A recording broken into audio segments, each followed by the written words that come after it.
Welcome to Out of the Box. Stay tuned for the next 2 hours as we take you on a journey with engaging guests and controversial topics found on AboveTopSecret.com. Join us as we stretch the limits and break down the barriers of thoughts and ideas, taking the discussions from the fringe to the forefront. Now, sit back, relax, and enjoy the journey from the deepest recesses of your mind to the discoveries that lie out of the box. And please, enjoy the show.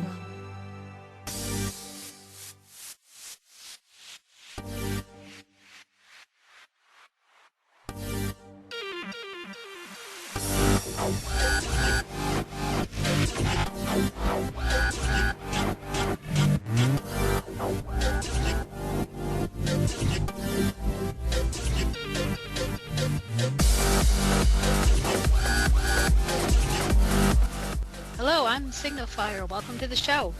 Hello, Hokshana P. This is Nefertari from ATS, wishing everyone listening loads of love and light. G'day folks, this is comfortably numb with Above Top Secret all the way from Oz, better known as Jolly. I'm in love discussing politics, military strategy, economics and the great unknown. I'm skeptically open-minded, so I guess you could say I want to believe. And I'm Druid42. We're all members of AboveTopSecret.com, giving you our perspectives on the alternate topics that tend to take you out of the box. With our special guest, author David Griffin. The concepts he discusses will blow your mind.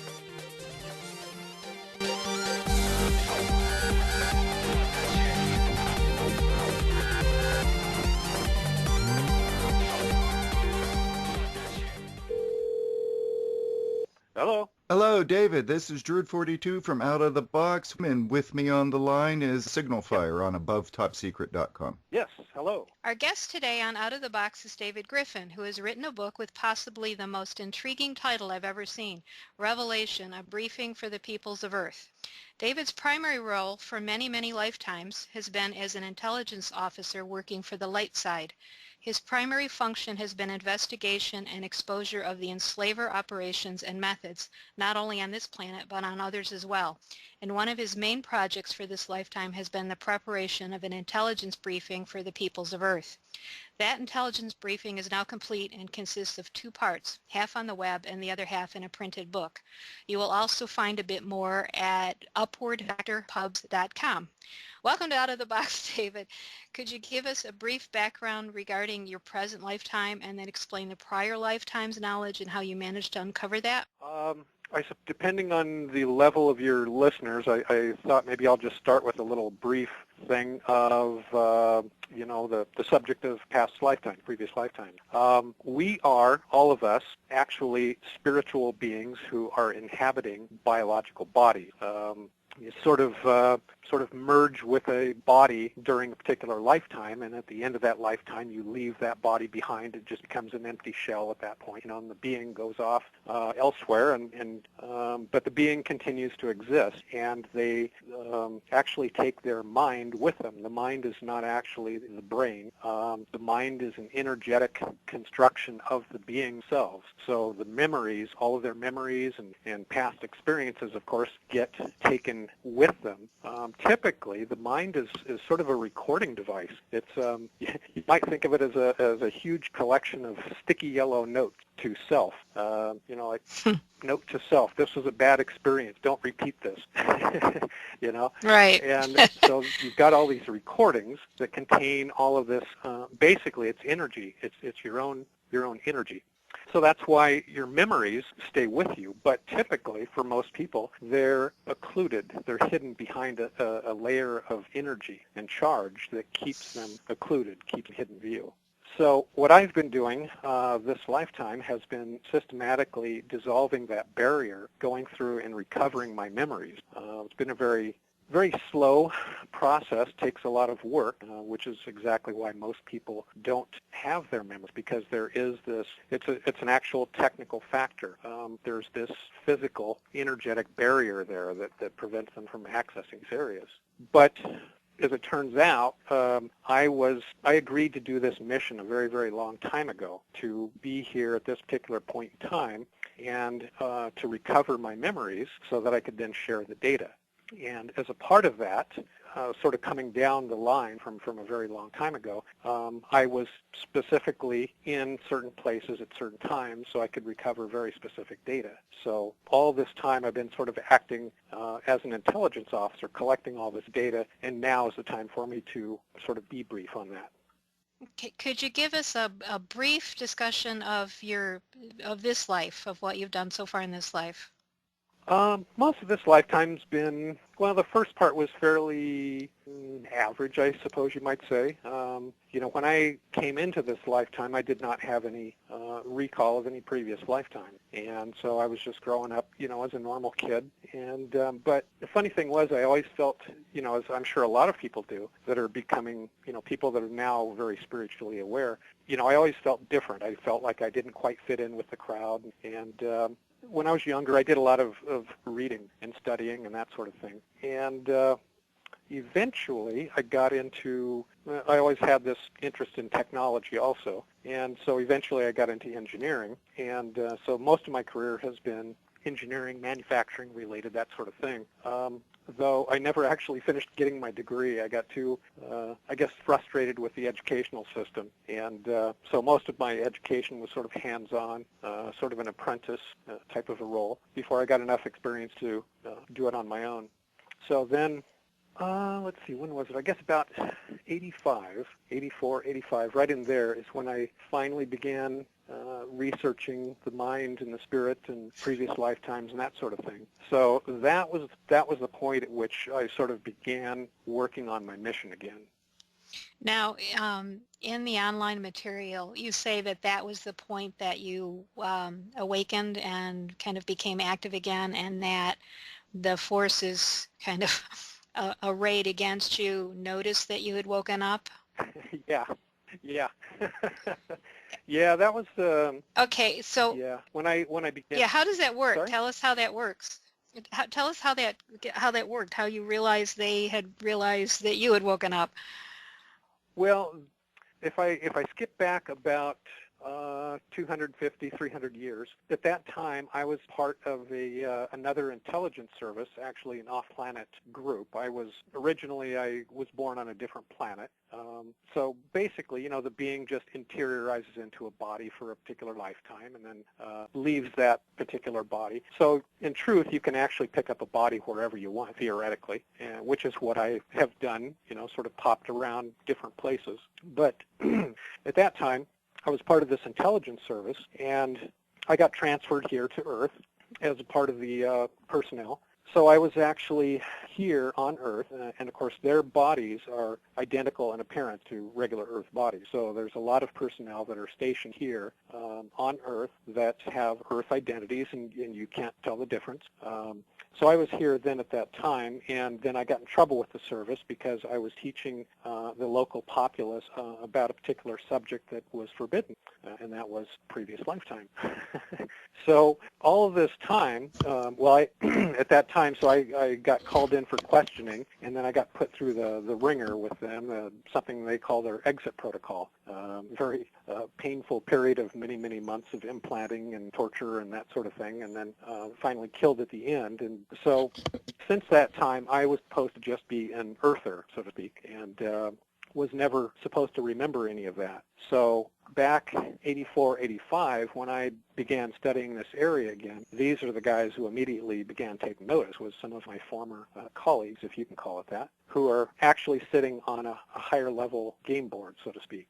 And so, yeah, they began taking notice and watching very closely to see what I was up to and so forth. And, and as I began studying, I began running into unusual difficulties in various areas, and at the time I didn't really understand that. I just made a note of it and continued on. And eventually, of course, I discovered what the heck was going on and managed to continue anyway. But that, excuse me, that is where the initial notice, you might say, was coming from, was that level. Okay, and so what happened at that point? How have they tried to mess with you on this in this lifetime?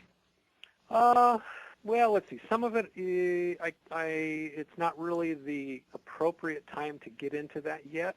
Okay. There's other data that has to come out first, and now is not quite the time for that to come out yet. There's certain things that have to occur. But let's see. I can tell you about an interesting one that happened. This would have been, I think, in the mid-'90s. Now, about 10 years in. I had suddenly discovered, or rather rediscovered, I guess you could say, because this is actually a spiritual ability, had rediscovered my ability to do remote viewing. And I had a friend at that time, and we were doing a bit of remote viewing on a base up on the moon, ancient base. I don't know how long ago it had been built. Some of the activities that I was looking at occurred about 15,000 years ago, but we were looking at it in present time. So we were doing some remote viewing on this base up on the moon, and I also was putting my attention up on Mars as well, and I immediately sensed there was something very, very funny up there on Mars. I perceived this energetic field up there, and it just felt, for some reason, it felt dangerous to me to be there, so I didn't stick around. But a short time after that, I was talking to somebody on the phone, another friend of mine, and I happened to mention that, that I had been doing a bit of remote viewing on the moon and Mars. And I think it was about 2 days after that, I had a black unmarked Huey flying around my house. and so when I looked, I could see that the side door, yeah, well, go ahead. A lot of people have that experience. The helicopter. Yeah. So yeah. Yeah. Mm-hmm. Yeah. So I see this black. Of course, I heard it first. I mean, you can tell the engines on a military chopper are quite a bit different than a commercial chopper. It's, you can hear it right away, a very distinctive sound. Mm-hmm. So of course I went outside and I looked, and there's this black Huey, unmarked Huey, up there flying in a circular path around the house, and the side door was open, and so I went in the house. I had a 35 millimeter camera, and so with a telephoto lens on it, or a zoom lens, I guess I should say. So I zoomed in, and I could see a guy sitting inside there on the bench taking photographs.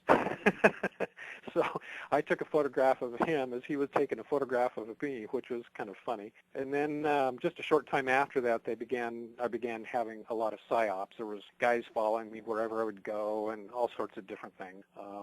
So that was the point at which, U.S. military and intelligence began getting involved. They apparently, and actually one of them was actually naval intelligence, I found rather interesting. But then since I'm dealing with subject matter which gets into the UFO field, I know that naval intelligence is heavily involved in that area.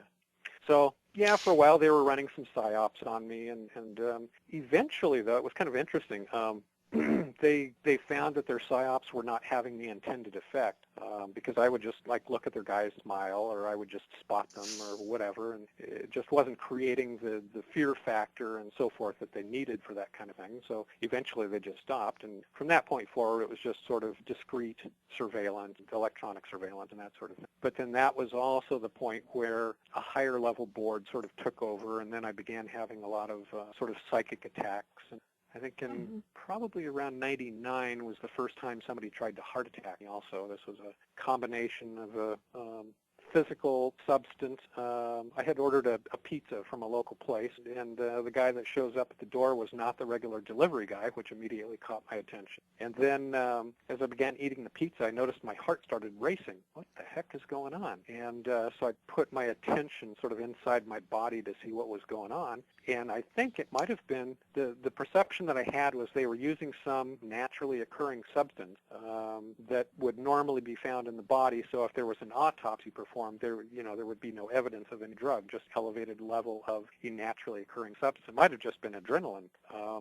Anyway, so I noticed my heart started racing after I had eaten 2 pieces of pizza. And right about that point, and so then I thought, well, it could be something on the pizza. And so I started eating a 3rd piece, and I noticed it was getting worse, so I stopped, didn't eat any more. And then about that point, I noticed some psychic attacks coming in, simultaneous to some electronic attacks. So it was a combination of probably adrenaline and some RF weapon and psychic warriors. So that was the first time they actually tried to heart attack me, but they didn't succeed because having prior experience in a higher level intelligence group, I was already aware of this tactic. I knew exactly what was going on, and so it never did. They never could pull it off.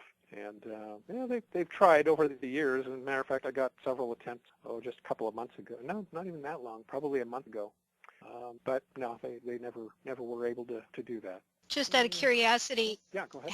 have you ever considered moving somewhere outside of a city, somewhere kind of out of the way, so that you are under less attack, or wouldn't that even matter? Well, let's see. I'm also aware for high priority targets, they also have mobile devices and mobile teams that they can deploy. So that's not necessarily, depending on the priority of the mission, I suppose. And they also have, I've also been targeted from satellites also. So that's not necessarily, I don't know that there are any safe places on the planet anymore. But yeah, right. being out away from a densely populated area where I am now, I'm pretty close to Portland, Oregon. There's lots of cell phone towers and that sort of thing. So there's a lot of that was my point. RF in this. Yes. Right. That was my point, that you're being targeted. Yeah, there's a lot of background RF in this area. That's true, but I notice quite frequently when I do something that somebody's unhappy about that there will be some specific targeting, specific attacks thrown in on top of the background stuff, and that will be coming from. So I presume. I presume you're expecting to getting targeted after this interview. Yeah, could be. I don't know. To be honest with you, I don't really worry about it anymore. It's, okay, good. Yeah. To back up a little bit, can you give us a little bit more detail about what you saw on the moon? Because that's the kind of thing people are very interested in if they can't do it for themselves. Okay. The base that we were looking at back then, it's on the front side, and it was basically that particular base. I can tell you there's a number of bases up there. That particular one that we were looking at back then was actually an underground mining facility. There was a very, very large underground cavern where they were, just rough-hewn walls where they were just scooping out ore, and then there were some tracks that led back up through tunnels up to a processing center. And again, this whole entire complex is all underground. The only thing that was visible above ground was a small rectangular building down in the bottom of a crater, but everything else was all underground. But yeah, it was a mining facility. They had they had a large cavern where they were scooping out the ore, and it was transported via these rail lines. It almost looked like a little miniature train in a sense. It would transport back up to a first they had a sort of an analysis lab where they were analyzing the ore samples coming in, and then it went on to a processing center that was also there underground. And I didn't really look beyond that. At the time we were looking, it was still completely operational, although it seemed to be in a sort of a standby mode. It seemed to be, at that time, vacant, although the power was on and some of the computers were running. So it just seemed to be in a standby mode at that time. Any idea where the ore was being taken? No. I expect it was being transported. I got the perception of there being a smelter in there also. Someplace we didn't, at that time, we didn't go that far into the facility, but I did get the perception that further in there was a smelter in there. So they might have been actually doing refining and then shipping the metal off someplace else. Okay, I guess we'll drop that topic for now. About the past lives, explain your past lives, because you go way back with this, as far as your awareness of past lives, and how far back? How far back in time, or how? Sorry. Yeah. How many lives? How many years? How many lives? How many years? How far back is your memory now? Well, I'll be honest with you. I'm reluctant to tell you the truth on that because it's so far beyond most people's reality right now that it would be very, very hard for people to believe. But let me back up a little bit, and I'll sort of give you a lead up to this. Many years ago, before I began recovering any memories of previous lifetimes, I sort of had this viewpoint that 500 years ago was, boy, that was a very, very long time ago. And then as I began studying, let's say, history and that sort of thing, and my awareness began sort of going back into the past a bit further, my viewpoint changed on that to where it was like, okay, well, 500 years, that's not that far, but 5,000 years, boy, that's a long time ago, really long time ago. And but then once I began recovering memories from previous lifetimes, my awareness and therefore my viewpoint began increasing. And so then it was like 5,000 years ago? Nah, that's not that long ago. And so eventually it just kind of kept going and kept going and kept going. And so at this point, well, I'll tell you, this particular universe we're in right now, I know the current scientific consensus is, I think, about 13.74 billion years, something like that. I think it's actually more, just slightly over 15. And at some point, somebody will discover that they were missing some factor in the calculations. They'll probably revise it closer to 15 billion. But I can tell you now that 15 billion, boy, that's not even a drop in the bucket. Okay. Must be hard to remember all that. That's a lot of Post-it notes on your mind, It is. That's a hell of a lot of them. Can you pick one out and either give us some detail about it, which is as good as we can get for evidential, or tell us, are they caveman-style lifetimes or were they technologically advanced? Oh, no, very technological. Let me, I should probably delineate here. There's sort of two different lines that we need to be aware of. One would be the genetic line, which that's where, bodies track back along a genetic line from, let's say, where we are now to a more primitive form of the body itself. Okay, so that's just a body, though. That's you might call it a genetic line or a protoplasm line. But then there is a spiritual being that comes along and interiorizes into that body, and lives out a particular lifetime and leaves that body and interiorizes into another one, and so forth. So even though you have this genetic line that track back, right here on this planet will track back, millions of years. Where the spiritual being came from does not necessarily have to originate here on this planet. At some point, well, in my particular case, I've been actually coming here to Earth. I've been sort of on and off Earth for a very, very long time now. I was actually here, let's see, the first time, it's possible I was here before that, but the first time I recall being here was about 75 years ago. But actually there was actually a high level of technology on the planet at that time. There were some outposts and cities that were in existence at that time. So I actually came here as part of a mission. I had been living someplace else, and I was in an intelligence service at that time on a completely different planet. Came here on an investigation mission. So most of my personal experiences have been sort of in high technology culture. I don't recall ever having picked up let's say, a caveman type book and having had a lifetime like that. Even though, yeah, there was primitive bodies here on the planet, but I saw no reason to, interiorize into one of those and live a primitive life. So yeah. Right. That's, whether somebody else People are going to ask. Right. People are going to ask how a highly technologically advanced civilization coexisted alongside the dinosaurs and so on. So I don't know if you can address that or not. Yeah. Well, it's interesting. When I first began, originally I was living on a completely different planet, and I was came here on an investigation. What I've been investigating for a very, very, very long time, what I call the enslavers. That's just sort of a generalized term which sort of encompasses what these guys are all about. They're about dominating and controlling others. That's their primary purpose. and it traces back a very, very, very long way. So I was investigating various things that were going on at that time, and the enslavers were setting up a very, very major operation here at that time. And so one of the things that I did in order to get inside of one of their classified facilities, I guess you might say, is I borrowed one of their uniforms, one of their ship, and then flew it into a no-fly zone, got shot down, captured, and then taken inside. So that's how I got inside to see what they had.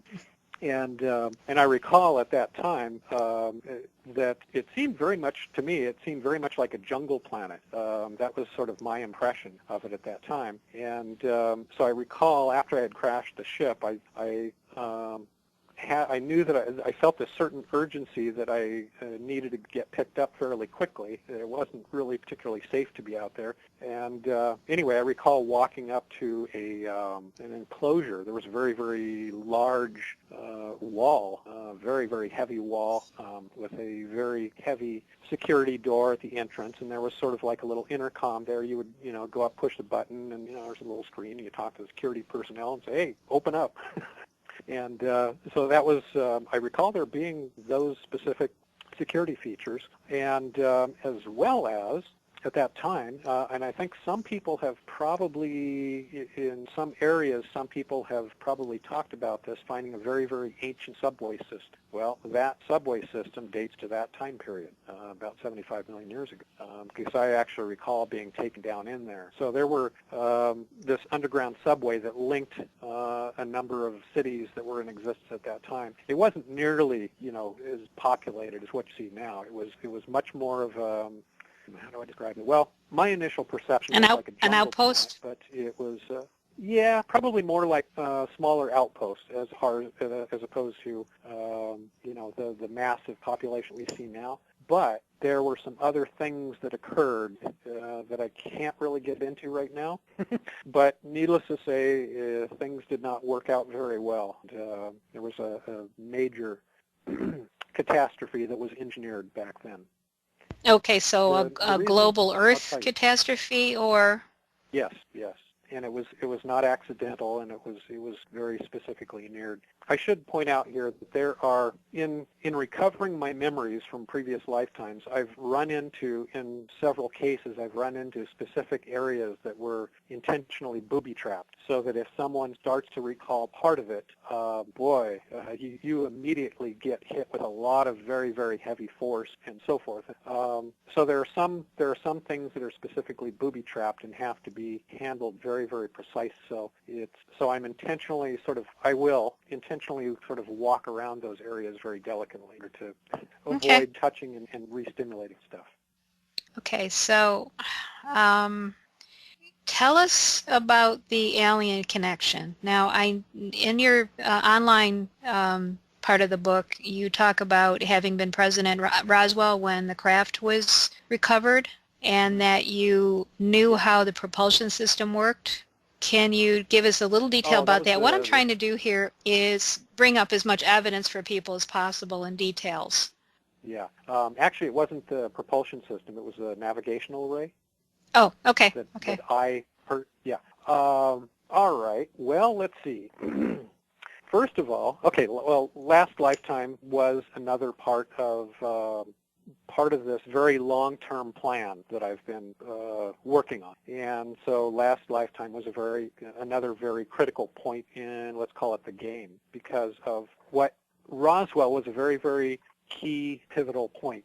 There's a lot of things sort of revolved right around that particular incident. So I managed to get myself there at that at the correct point to be there and observe certain things, which is part of my intelligence investigation. So let me back up a little bit before that. Last lifetime, I actually got into the military as a civilian pilot. I joined up with what's called the AVG, American Volunteer Group. And I recall seems to me I did my flight training in Long Beach, California. And then we flew from Long Beach, I think, to Hawaii, and then Hawaii across, I think, down to the Marshall Islands and Philippines, and then eventually over to Burma. And so I was flying for a while there just as a fighter pilot. And then during that time period, we began seeing these glowing orbs flying around. At that time, I think many people are familiar with those now. They're not inhabited craft. They're much smaller devices. It's a sphere, maybe 2 feet in diameter. They can vary depending on what instrument package you put on the inside, but it's just a sphere. And when seen at night, particularly, they're glowing. It's just a result of the ionized layer of air surrounding them. Right. So we began seeing It's these. the Foo Fighters. The crews there, yeah. Foo Fighters, exactly. They were Yeah. the Foo Fighters. They were probes, right? Yeah, they are. Well, it depends on what instrumentation package you put on the inside. The sphere is just an outer shell, and you can put different instrumentation packages on the inside. But most of them were, they're sort of, I guess you might call it a surveillance drone in a sense, and they're capable of being pre-programmed, so they carry out a specific task, or you can also, remotely operate them, just like drones nowadays. And but essentially, they're sort of remote aerial observation platforms, I guess is a good way of putting it. So we began seeing these orbs flying around, and I had some sightings on some of my missions, and and at one point, I think somebody noticed that I seemed to be interacting with one of them, and this, of course, got reported. A short time later, I had a couple of intelligence guys from D.C. show up, and they interviewed me, and then a short time later, I was removed and shipped back to the States and began my intelligence training because they found out that I had perception. At that time, it was sort of called psychic perceptions or psychic abilities, and so I went in, at that time, after my intelligence training back in the States, I went into what was called PsyCorps, and was specifically working in this area of extraterrestrial contact and technology and that sort of thing. And then before Roswell occurred, I was actually working at a secret underground facility in part of the Carlsbad Cavern network. I don't recall ever seeing anything online about anybody else mentioning this, but that's what I recall. And it's, of course, not too far south of Roswell. So we were being bussed in and out each day into the facility. At the time I was there was a very large, heavily secured entrance on the north side of the hills. Like now, the entrance to Carlsbad Caverns is on the south side of the hills, but the entrance we went in was on the north side. But I'm pretty sure that entrance has been completely sealed and obscured many years ago. But at that time, that's where we were going. And you'd go down, there was a very long stairway, and then I think there was a elevator that went down a bit further. And down inside of there is where they were actually studying a bunch of these orbs. They had a number of them that had been shot down. I remember seeing a number of them in there in various states of damage and disrepair and so forth. And they were trying to back engineer, study and back engineer some of the technology on the side in conjunction with Right Path. So that's how I happened to be there at Roswell when everything went down. And then on the night of it was July 4th is when this actually happened. I know that people have been throwing various dates around for a while, but it was July 4th. And I went out with the very first team to site number 1. Now, anybody that's done some research, a bit of research into this area finds out that there are 3 different locations listed. So site number 1 was actually about 42 miles north of town, and just on the west side of Highway 285, it is. So that's where I went. I was there at site number 1 as part of the recovery there. Site number 2 is over, where is it? It's off of Pine Lodge Road, I believe. And one of the original, I know that this particular name is well, let's say there's questions regarding this particular eyewitness account, but many people have probably heard the name Jim Ragsdale. But there were a number of other people who also reported there being craft at that location besides Jim Ragsdale. So anyway, that was number 2, was over there off of Pine Lodge Road. And then site number 3 was back on Foster Ranch, and that's where Mac Brazel and Jesse Marcel and all those came play, was over there at site 3. So so I was at site number 1 and part of the recovery effort, and I got out there with my team just a short time after midnight on the 5th, and so we worked all through the night to get everything back onto base before morning because we had to go right through town to get it back onto the base. So a lot of what as a matter of fact, there was something else very interesting I came across too. If you look at Glenn, I think it's Glenn Dennis. I think he was the mortician. Is that correct on the name? That rings a bell. Yeah. Yeah. Okay. If you look at his original testimony, at some point he did a written affidavit, and I think in there you will find an early date before the 7th. See, most people are focused too late on the chain. They're focused back on what happened over there on the Foster Ranch and Marcel and all of that. But there was a whole bunch of stuff that occurred before that. There was actually, I believe, 3 separate recovery teams, one at each site. Now, of course, when you start getting into that opens up a great big can of worms, doesn't it? One of the sites was Aztec, Hello? New Mexico. Oh, okay. That's a completely different incident. Okay, all right. Yeah, I remember hearing about Aztec. Got back. That's the one that was supposed to be. Well, Aztec, to my understanding, was a completely different incident. And that, to my understanding, I think that was on July 2nd, which is where that date came in. But Aztec was a completely separate event entirely. Okay, so you got back with the material from the Roswell crash, the one of them, and from site number 1. You knew how, right, and you knew how the array worked, the piloting array, navigational. Well, okay, so could you explain that a little bit? Yeah.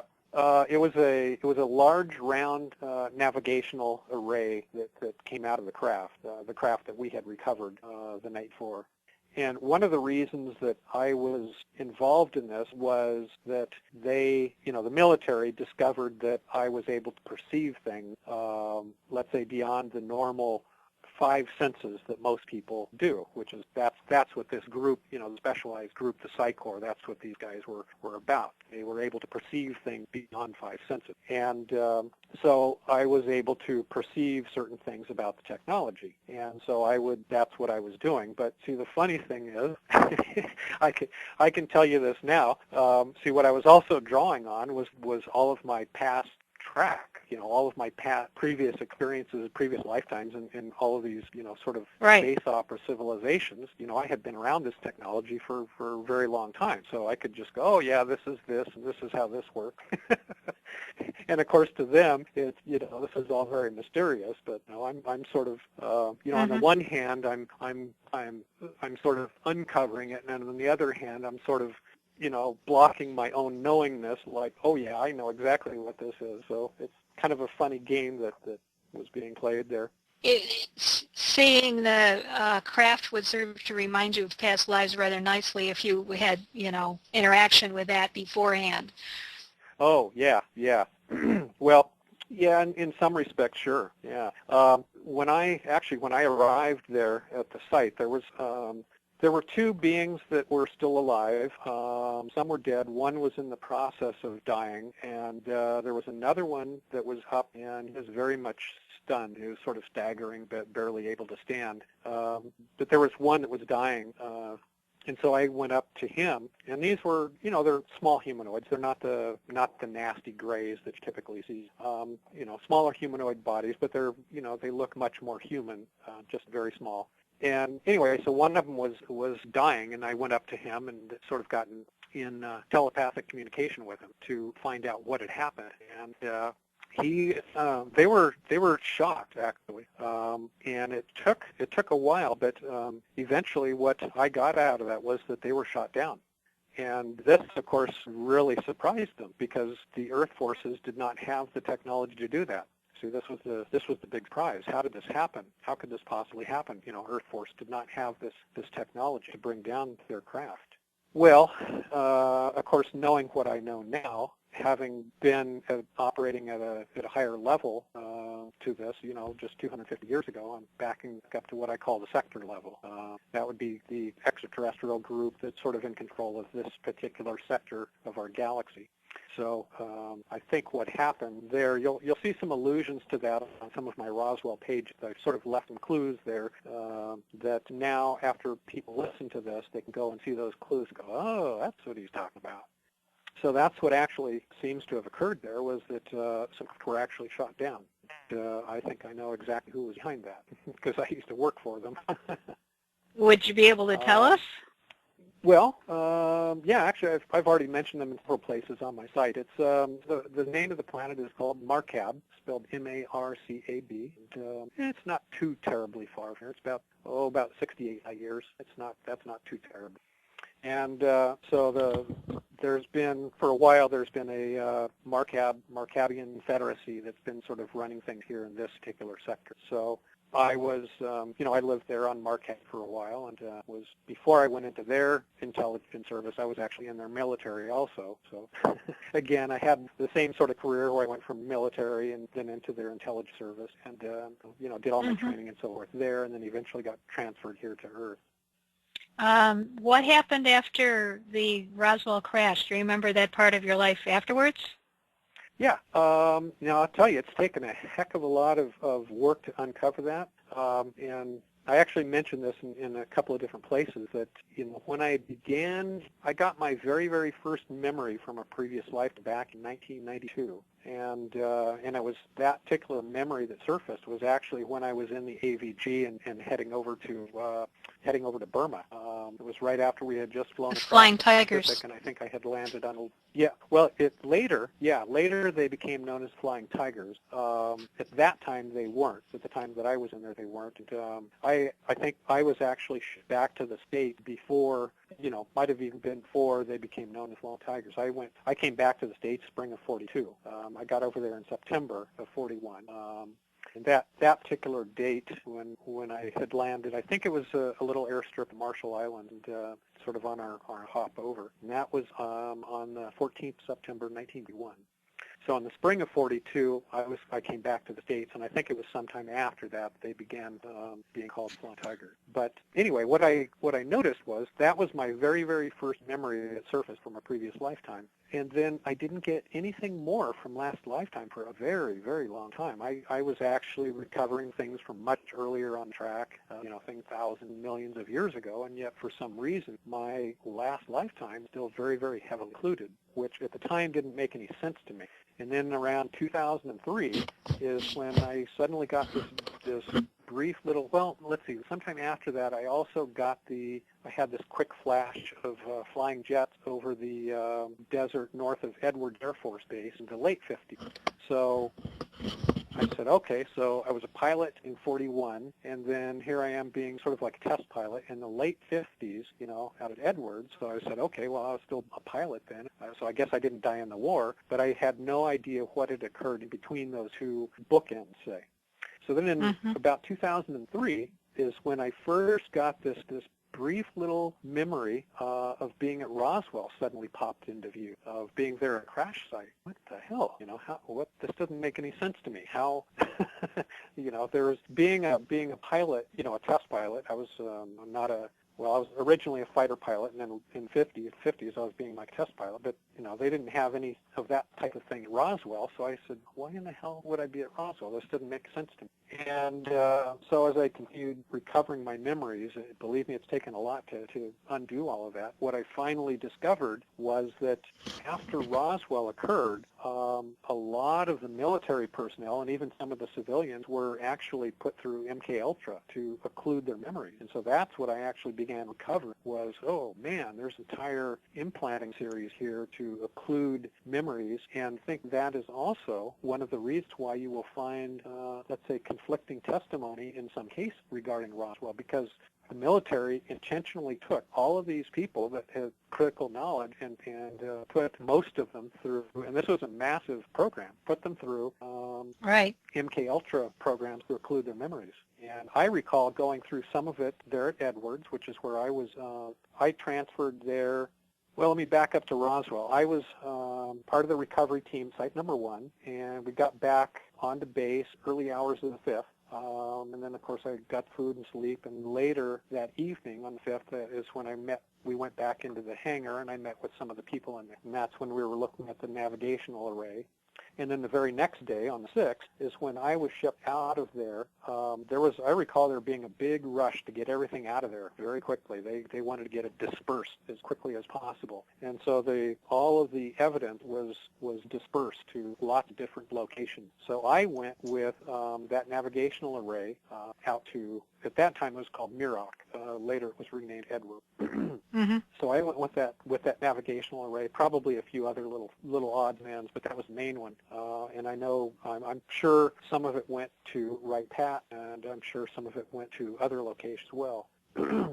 Then what they did at site number 2, and then of course all of the people that were involved there in the recovery efforts, so forth, and activities there at the base, all of those people were gotten out of there. They were then dispersed to other locations, which is one of the reasons I was going too. And then meanwhile you had recovery operations going on at site number 2 with completely different group personnel. So once that craft was gotten back in, those bodies, so forth, then all of that material was quickly dispersed, and all of those personnel were quickly gotten out of there, transferred to other locations. And then on the 7th is when this final one, site number 3, from the Foster Ranch, that's when all of that stuff occurred. So counterintelligence had a very, very big problem. See, they've got 3 completely different groups of people.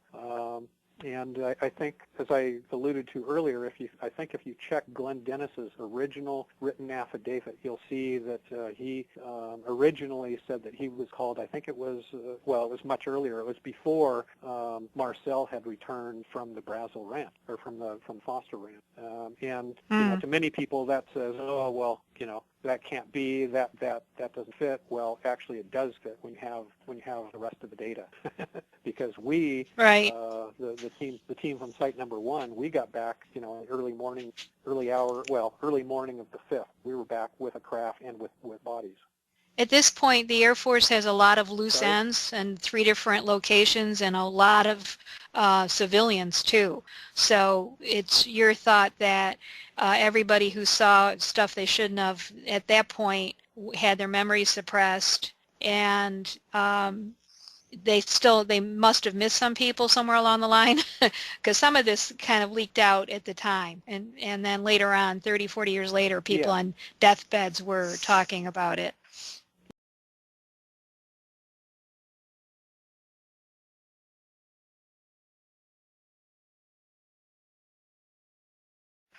Yeah. Well, one of the things that happens, of course, is when people start talking about it, that will tend to sort of begin dissolving some of this occlusion. So there were varying degrees of success with the program.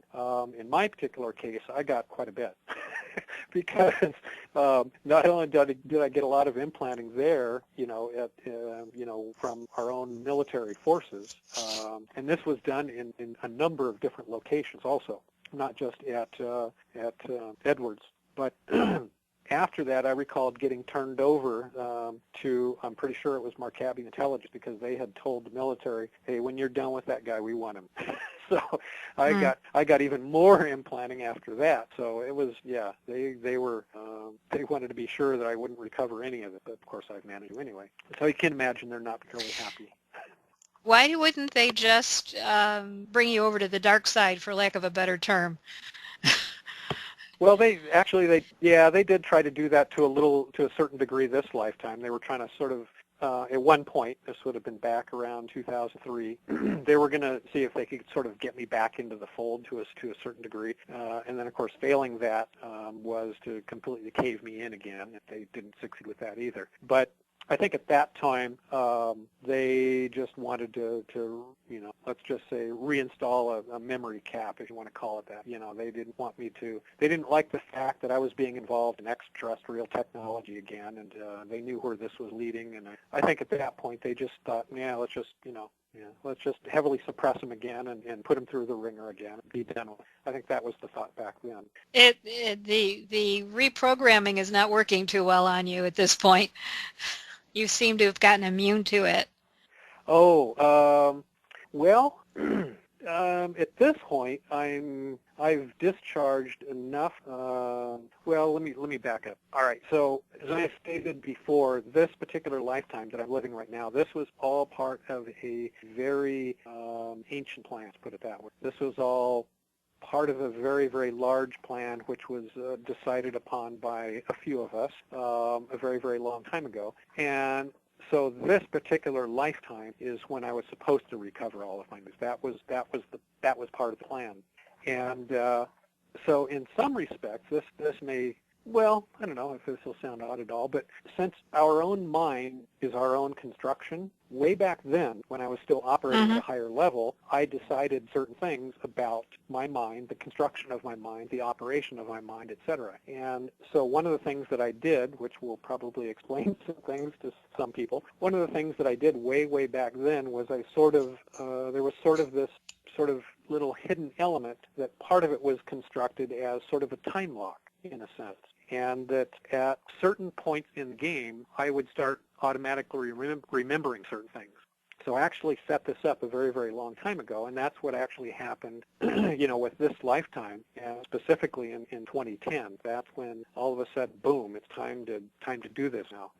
So it was in 2010 is when a whole bunch of stuff suddenly started coming to the surface, and I started recovering all my memory from way back when. And specifically, it was probably around 2011 when I finally started getting into the whole Roswell area, uncovering all of that implanting that I got last lifetime. So why now? Part of What's important about this time frame? Well, right now, at this particular point in time, this is a very critical point in the game, let's call it that. There is, and has been for a very, very long time now, been a very large game going on, and I call it that. Well, it's accurate. It's also a bit. I'm not quite sure the correct word to use on this. A little ironic, perhaps, but nonetheless, it is still a game, and the basic game is enslavers versus free beings. And the enslavers, their primary goal is to suppress and enslave everyone. There you go. That's it in a nutshell. And then there's the other team, if you want to call it that, the free being team. That's team I'm on, and our purpose is to go back up the scale to and help free beings. So the point where we are right now is a very, very critical point to game, in that this, just like Roswell last lifetime, that was a very, very pivotal point, a very key point in the game, because from that point forward, that's when the whole national security state came into existence. I don't know if you know this, but the National Security Act of 1947, well, that was signed into law about, I think, 2.5 weeks after Roswell, and that was the act that actually, that was the act that actually created the Air Force as a separate entity, created the CIA, and brought into being what we now have with this whole national security establishment. That was the key pivotal point that allowed everything. So where we are now is also a very key point, in that from this point forward, things can continue going down, as they have been for quite a while, or they can shift and we can start moving back up again. So that's why this is, and what's occurring right here on Earth right now is actually a key determining point in what happened on other planets as well. So it's a very, very critical point, key pivotal point, around which a lot of different things are sort of revolving, circulating.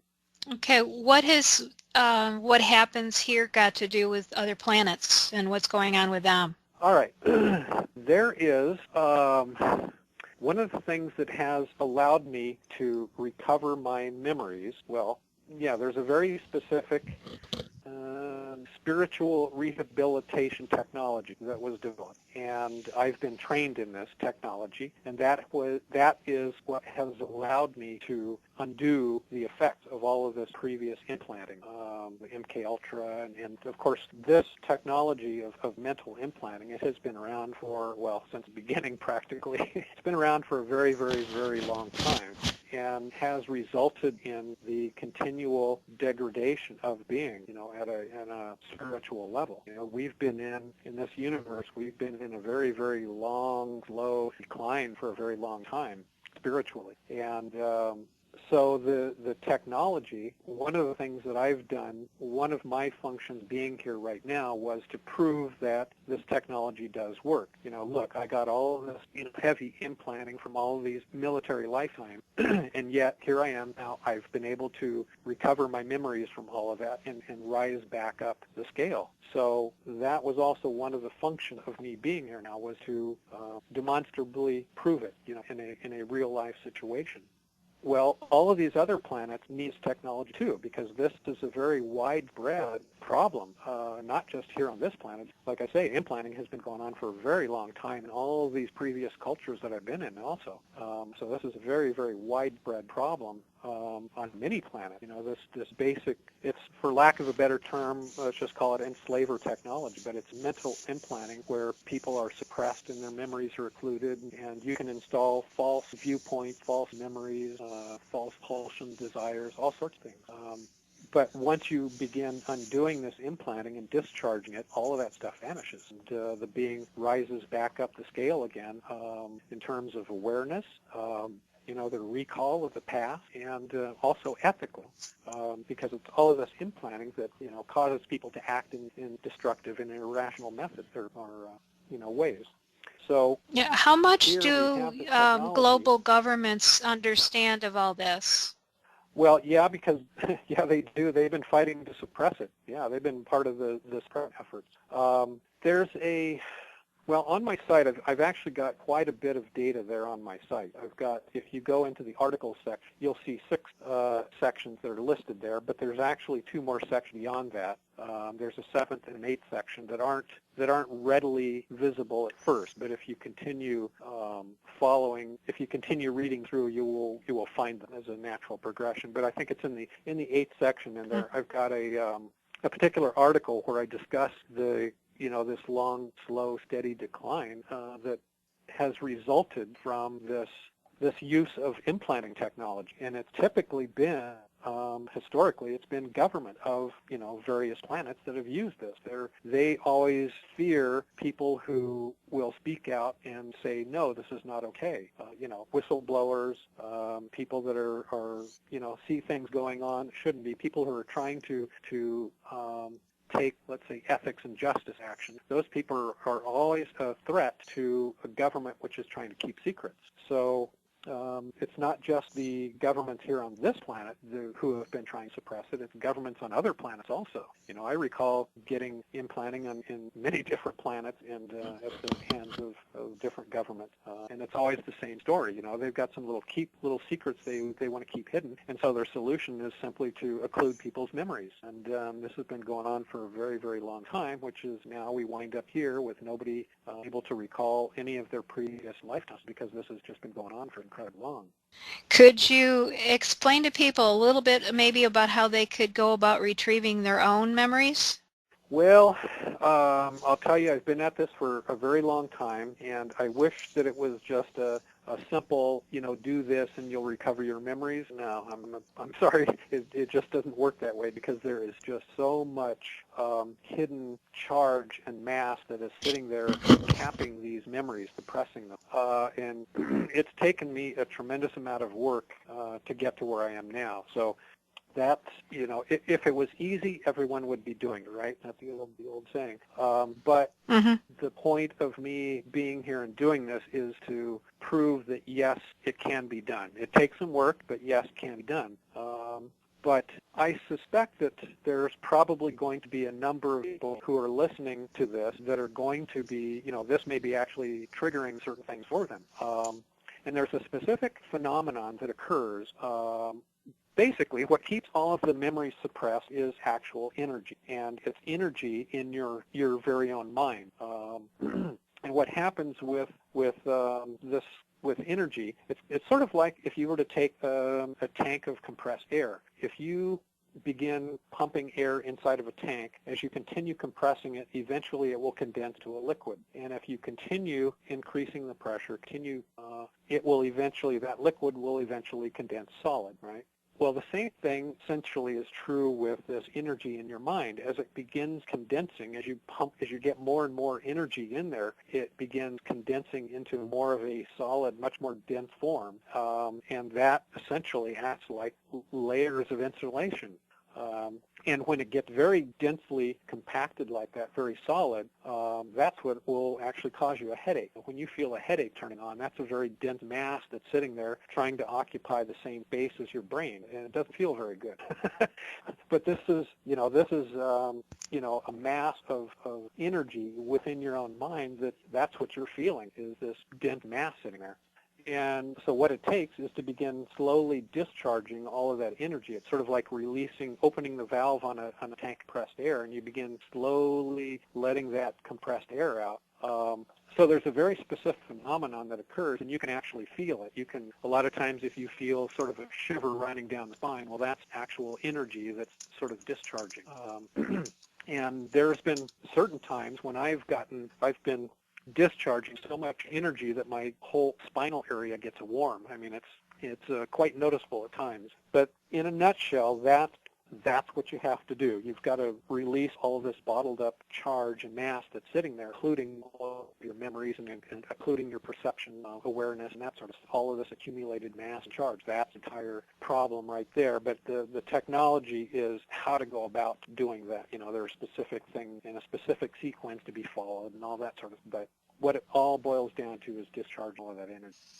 I have noticed the connection with the spine and the spinal cord when I have certain, for lack of a better term, revelations or thoughts that kind of pop into my head,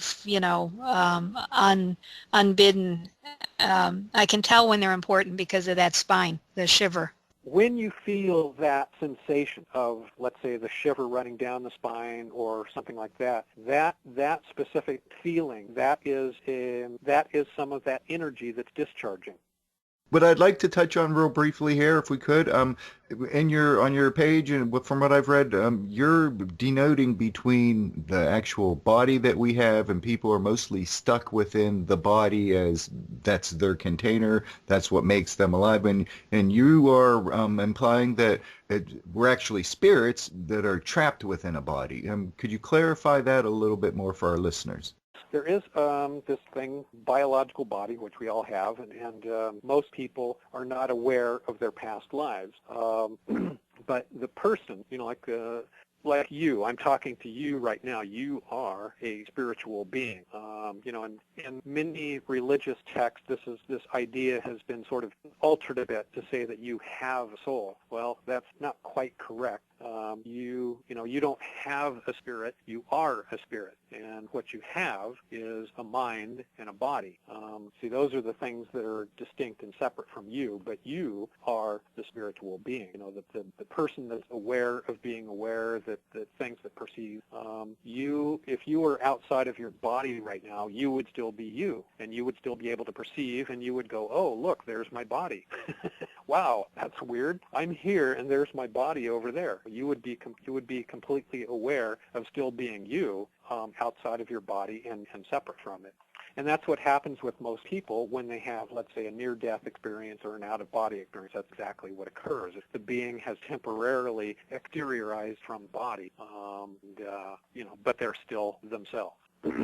So during an individual lifetime, let's take this present one that I've got right now. Okay, I recall returning to Earth about 9 days before I was born. Of course, I had been going through a whole bunch of implants for that, once again.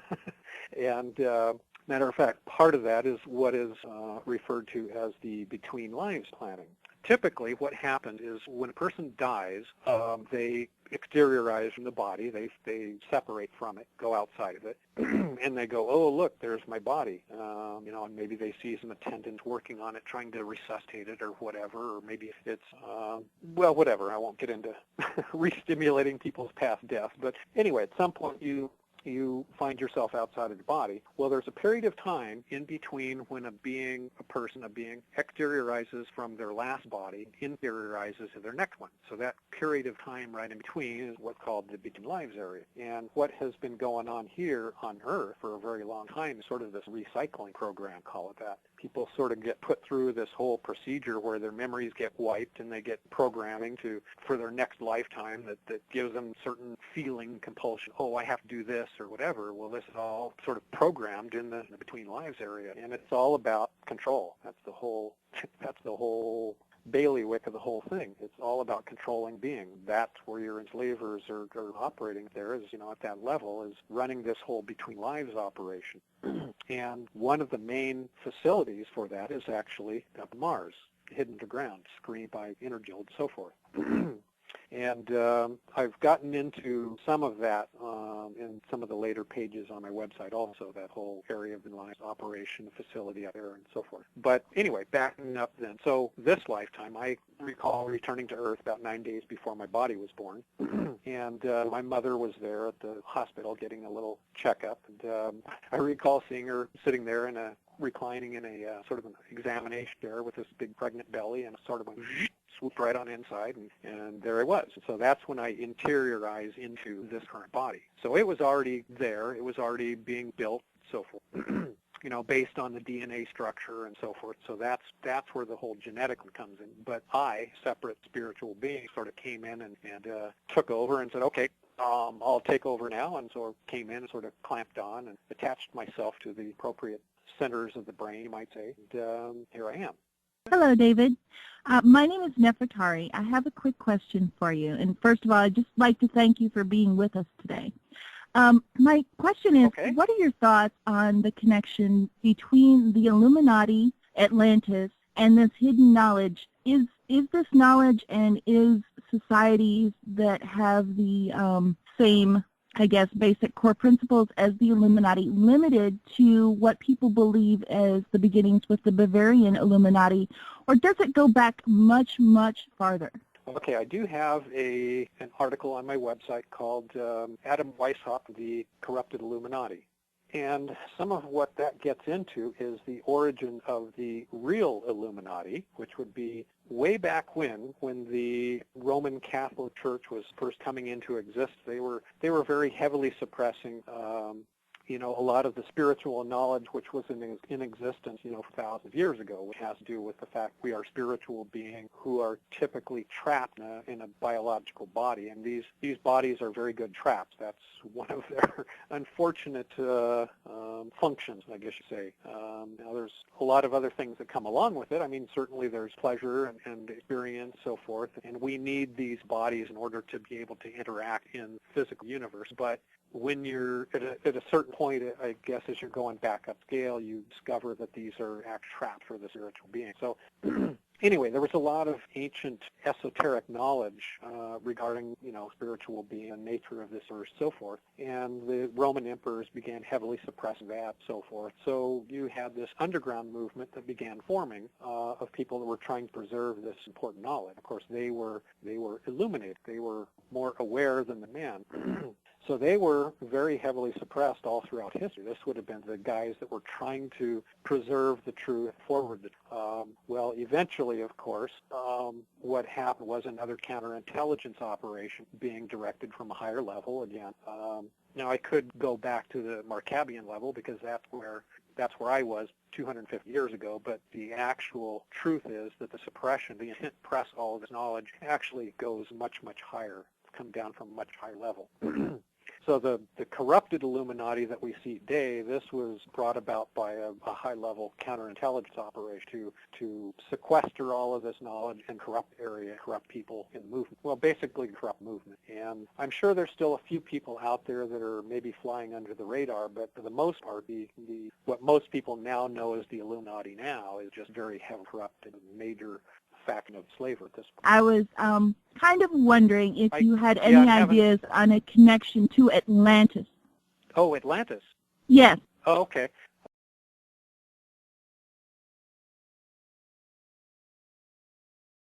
Okay. Well, funny you should bring that up because I actually began recovering some of my own memories from being there just fairly recently. When I was younger, actually, I had a very great fascination with that area, with Atlantis, and I did a lot of research in that area. And at the time, I didn't know why. I just knew that I had this very, very strong fascination with this. I knew that it was a real place. I knew that it existed. And so I did a lot of research when I was younger, and geology and plate tectonic, what a number of authors have now written about, like Fingerprints of the Gods, for example. You can trace the origin of a number of different cultures back to this earlier civilization. So yeah, it was a very, very real place. And what I figured that I must have been there because I had this very strong interest in the area. But I never had, up until fairly recently, never had recalled any specific memory. But what I just began uncovering just very recently, and as I'm talking about this, I may have some emotion turning on again because I've just started broaching this area just very recently. So there's still a lot of buried charge that I have there in the area, and I've had a lot of grief surfacing. There's some more right there. And a lot of times what you'll find when you start moving into an area that's very heavily charged like is a lot of times the very first thing that surface will be effort. There's a lot of effort there and emotion. And then once you've sort of discharged the painful emotion sitting there, then the actual electrical charge still remaining can sort of discharge and run off, and then you can talk about it very, very freely, like a lot of these areas that I was talking about earlier. But anyway, this one's still very heavily charged for me. But anyway, yeah, I just recalled being there right at the very end when a place was being evacuated, and I was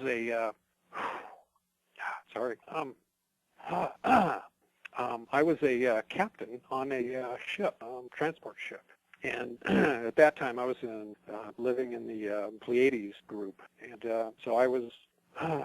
I recalled being here a number of different times. It was a very, very nice place to be. I think I spent a bit of time here, or there in Atlantis, and I recall being there as sort of almost like a resort, that type of feel. I'm sure not all of it was like that, but I think the areas that I frequented, because I was a pilot coming in and going out. Anyway, so I was a transport pilot, and I was picking up people when we were evacuating right at the end, and I was ordered to... I realize this is difficult for you. I appreciate you sharing what you can remember. Do you remember what the craft were like that you were piloting at the time? What type of craft you piloted? Yes. No, I haven't gotten too much recall on that yet. Like I said, I'm just now working on the area, and it's still, as you can tell, still pretty highly charged. But it was a spacecraft, and I was ferrying passengers, almost like a commercial aircraft, I guess, except it was a spacecraft. Right. But but I was ordered to leave a bunch of people here, and I refused. Did you end up saving them? I don't recall yet, but I recall being really upset. I recall being taken into custody by some of my own crew because I refused to leave. I said no, we can fit more people. Sorry. Did you recall what happened with Atlantis? What was the final day like? So far, all I recall, the only memories that I've actually covered so far are what I was just conveying. But my sort of knowingness on the area is that at the time of the final destruction, that there was a group of islands that existed. This would have been right at the very end, that went from the Azores down in the Caribbean. And this area, of course, was straddling the Mid-Atlantic Ridge. And what happened was the Mid-Atlantic Ridge basically unzipped. It opened up, and there was a very, very massive volcanic eruption right there at the Mid-Atlantic Ridge. And, tremendous amount of magma was expelled. And then after that, there was an empty cavern left, an area of reduced pressure that was left underneath that whole area, and that's why the whole thing collapsed, sank. So the massive volcanic eruptions occurred first, and then the sinking occurred after that. And in some of my earlier research into the area, I think it might have been There was a book, I think it might have been Ignatius Donnelly book about Atlantis. He mentioned that back when they were laying the transatlantic cable across the Atlantic, that a couple of times they lost the cable and they had to drop some grappling hooks over the side and then scrape back and forth across the area to recover it. And when they brought these back up, they found them encrusted with chunks of lava. And of course, there's two distinctly different types of lava that see. One forms above water, and then the other, pillow lava, forms underwater. Well, what they were bringing back up on these hooks was the type of lava that only forms above sea level, in an open atmosphere, a very porous type. And so that indicates that area, and this was in the area of the Mid-Atlantic Ridge, so that tells you that area of the ridge was at some point passed above sea level. But that type of lava also significantly decomposes underwater in, I think, about 15,000 years, something like that. So there's a bunch of little clues that are still, available. But anyway, that's what occurred there. A number of years ago, I had hooked up with a group that was interested in making a movie about Atlantis. And one of the things that I was doing back then, I'm an artist also, so I was doing sketch for them. But I was also doing some remote viewing back on that time period.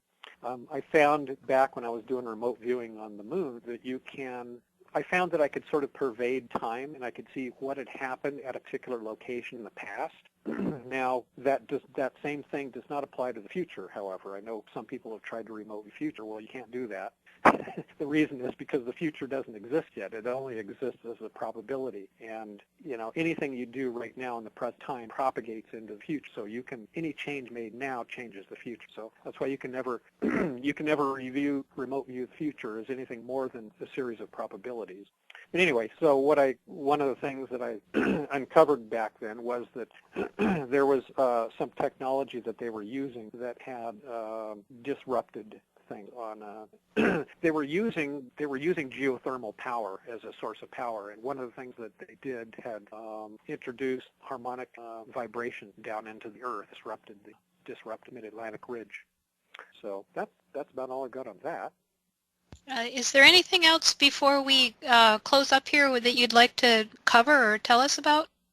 Well, I guess at this point, I've been running into a lot of counterintelligence and a lot of suppression in moving forward with my mission here. And I guess about the only thing would be to put out a call for help. I guess the amount of suppression I've been encountering lately is very substantial, and it's coming from a lot of different levels. There's an awful lot of people who don't want to see what I know become publicly known, and they don't want others who duplicate what I've done. The enslavers are very, very unhappy about it. So I guess the only thing would be to put out a call that anybody, needs help with this mission.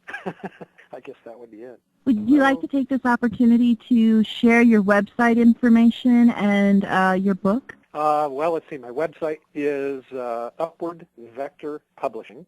And where that name comes from is basically what I'm doing. I'm on an upward vector. I'm heading back up and out of the darkness, and that's my goal, and that's what where I'm trying to get this planet moving. Also, is back on an upward vector. Right now, it's on a very steep downward vector. So that's where the name comes from. So it's Upward Vector Publishing.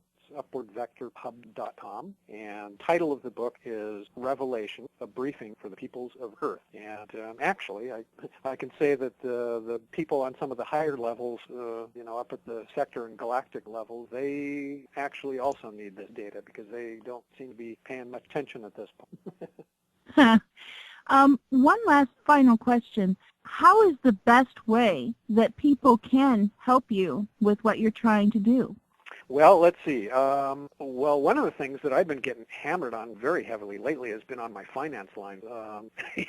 So, yeah, I'm in desperate need of some financing about now to continue. But the other thing is just getting the data out there.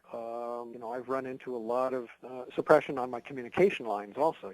Those are the two in any military attack. Those are the two of the primary things: cut communications, cut finances, and that's exactly what I'm getting and have been getting for a long time. So it would be at this point two critical areas, getting this information out and widely known, particularly the data in the book. They've been very unhappy about that data being widely disseminated. I suppose that would be it. Okay, David, we'd like to close out for the day now, and thank you for coming on the show. Okay, and well, thank you very much.